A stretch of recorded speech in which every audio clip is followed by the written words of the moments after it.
Mangibingelele ke emakhaya, ngibingelele kuzo zonke iy'ndawo lapho izwi lami elifinyelela khona. Ngingumntwana-ke waseMantungweni, amantungu aluhlaza, amantungu amahle, abantwana benkosi, amaqhawe amakhulu. Igama-ke ngothandazo. Ngiqhamuka eGoli eSoweto. Namhlanje-ke ngithe ake sizoxoxa, ngishare le knowledge enginayo ngomsebenzi oyenziwa emakhaya. Siyazi ukuthi kufika iy'khathi lapho ekufanele ukuthi thina njengabantu abasakholelwa esintwini kube ney'khathi lapho esenza khona imisebenzi sithi senzela iy'hlobo zethu ezingasekho, abantu abadala noma amathongo asemakithi, izidalwa. Bese-ke senza imisebenzi. Abantu-ke ngokuhlukahlukana kwemizi bese benza ngosiko lwabo, bahlabe. Engithanda-ke namhlanje ukuthi sikubheke ukuthi la ekuhlabeni yimaphi ama-risk akhona ekuhlabeni, futhi senze njani uku-avoid-a ama-risk. Ngoba wena uyaye uthi wenza umsebenzi, mhlawumbe ubonga ukuthi uthole umsebenzi bowungasebenzi, so uyahlaba uthi wena uzobonga kwabadala. Noma sekuyisikhathi lingekho igogogo lotshwala wasemsamo, umqombothi, sekufika isikhathi manje sokuthi wenze.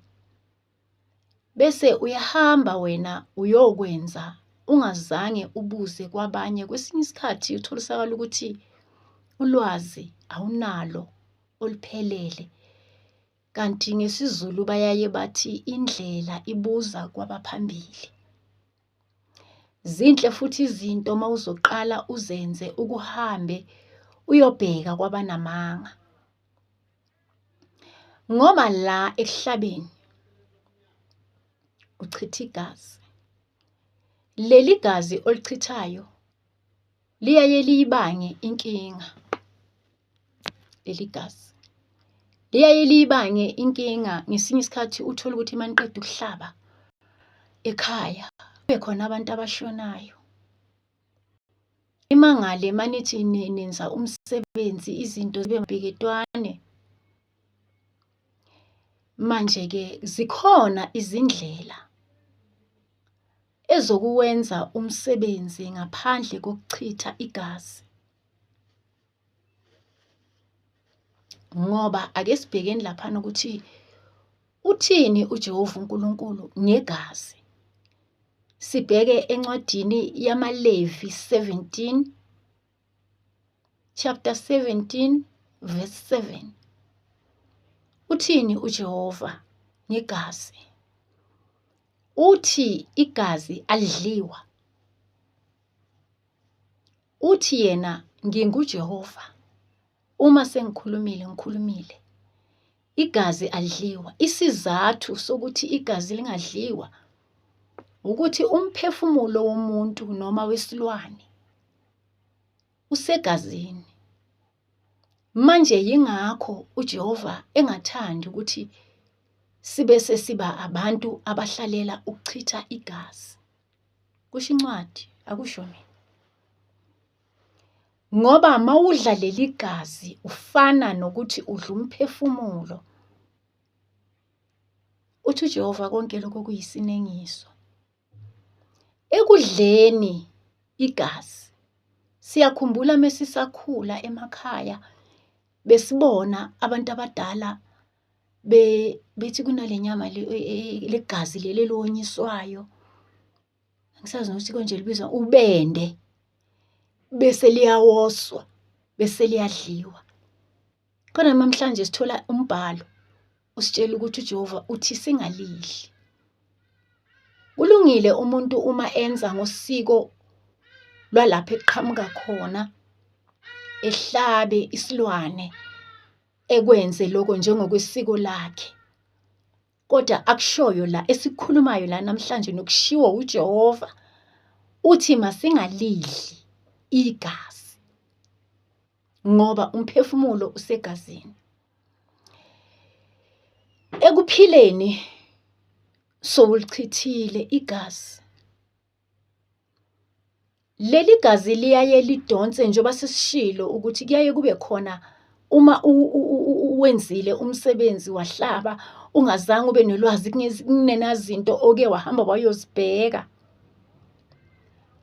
uthola ukuthi sekuvela ukufa la ekhaya. Kanti uthe wena mawuthi uyahlaba wathinta lapho bekungafanelanga ukuthi uthinte khona. Nibona abantu behamba, nibone niphelelwa yimisebenzi. Liyingozi ukumane ulichithe ungenalwazi. Kwesinye isikhathi ekuhlabeni la uthi-ke uNkulunkulu, Leviticus 17 chapter 7, uzothi wena uyahlaba uchitha igazi, kufika amadimoni azodla la kuleli gazi. Wena bowuthi wenzela abakini abangasekho, bangafika bona, bavinjwa amadimoni azodla leli gazi. Ajabula kabi amadimoni mawabona igazi.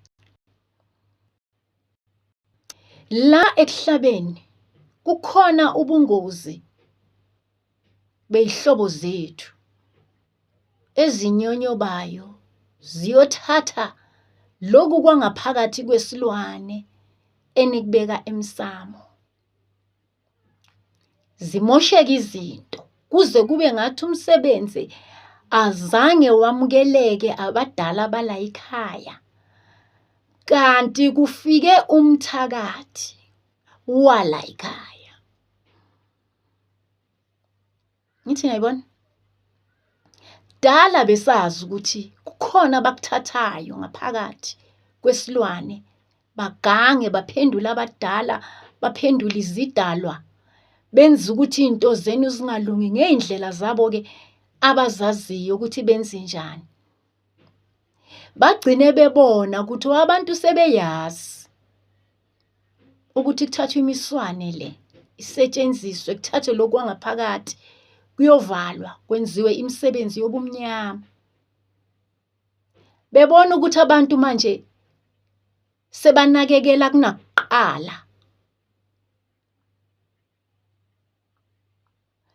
Begcina abantu bephuzisa isilwane izinto zokuvika ukuthi uma behlabile umthakathi meke fike ethi uzothinta kungasenzeki. Namhlanje ke bengizoletha i-knowledge, bengizoshare ulwazi lokuthi mhlawumbe wena ubheke ekuhlabeni kuphela. Uyahamba uyothenga inyama, ungahlabi. Thenga inyama ebusha. Kubiza ukuthi-ke wenza umsebenzi ongakanani, uthenge inyama uyose ekhaya ejardini, uyose. Usuphahlile emsamo uqedile ukuthi wena wenza umsebenzi. Upheke konke okuphekayo, ugaye utshwala, wenze konke lokho okwenziwayo, ubeke konke lokho okubekwayo emsamo, amakhekhe, amaswidi, amafruits, abanye babeka nogwayi, babeka imbila, konke lokhu. Kodwa umehluko uba laphaya enyameni, yile engahlatshwanga. Akungenanga imbuzi la ekhaya, akungenanga inkomo, akungenanga izinkukhu, kodwa kuziwe nenyama ephuma ebusha lebekwe esikalini. Noma ngabe uthenga inyama ye-1000 noma uthenga inyama ye-500, kuya ngokuthi umsebenzi wakho ungakanani. Uyaqhubeka bazalwane lo msebenzi. Leliphunga lale nyama uma izogcwala ijaridi senibabikele abala ekhaya, lowo msebenzi uba yisibusiso empilweni yomuntu. Zivuleke izinto kulaba izinto ezivaleke kubo, kukhanye bazalwane. Lokho futhi kuphephile kakhulu kunokuhlaba. Asithi abantu mabangahlabi, asithi abantu mabangalichithi igazi. Sithe uJehova uthe malingadliwa, noma ngabe senihlabileke ngendlela leyo yenu esafe, kodwa malingayi emlonyeni.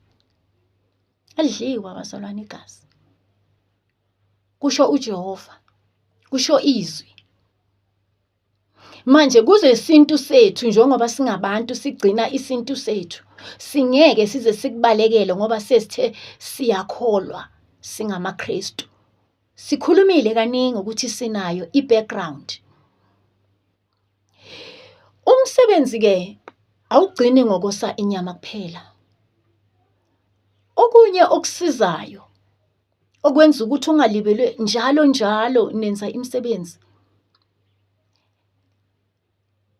Mhlambe abantu abazi ukuthi ukudla lokhu enikudlayo ekhaya, siyafika isikhathi mhlambe meniphaka lapha ebusuku, kube khona amaplate eniwaphakayo, mhlambe ayi-2, mhlambe li-1, angazi mina ukuthi kini ufuna ukwenza kanjani wena. Uliphake leli plate, uyalibeka lapha esigodlweni.